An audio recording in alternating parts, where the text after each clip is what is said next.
Split the difference, Matt. Very good.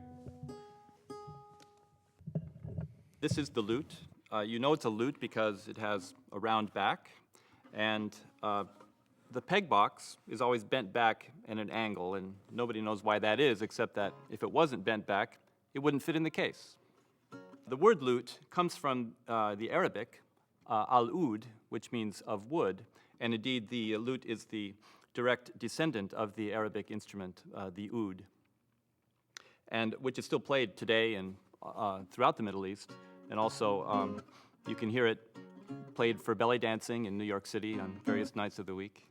The lute was mostly characterized in the Renaissance, I believe, as having a silvery sound, and it does have that sort of pingy but bright and I guess a silvery sort of sound.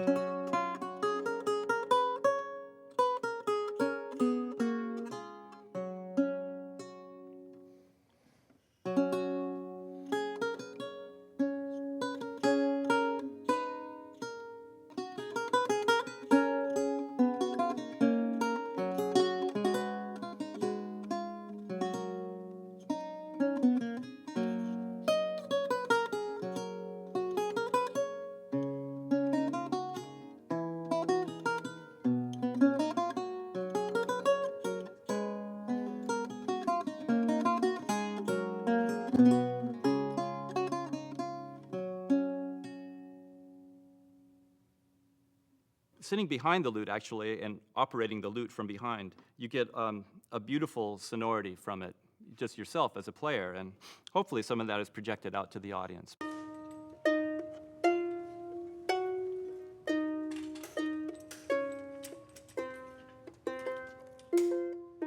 This is a harp that in the 16th century, so this is the 1500s, and also a little bit earlier, like midway through the 1400s.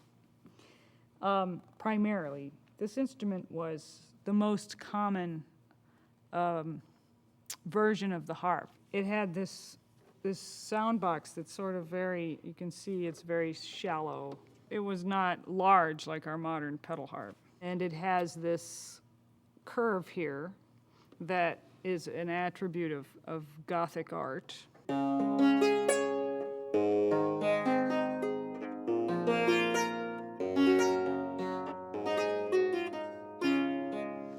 It has a more brash sort of sound because these little pieces of wood here are actually in contact with the string. You can see they're actually touching the string.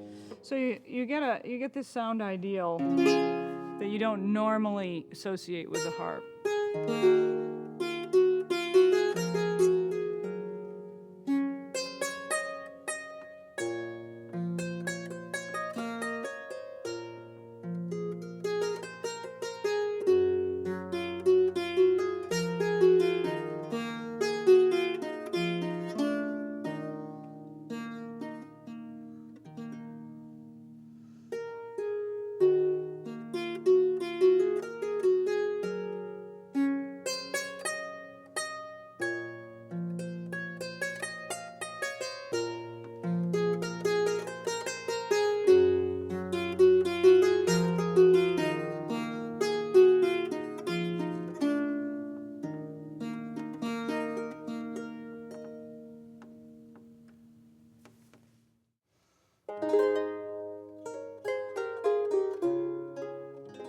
I mostly play harp with the lute player because harp and lute were played together in those days in the 15th, 16th, and 17th centuries.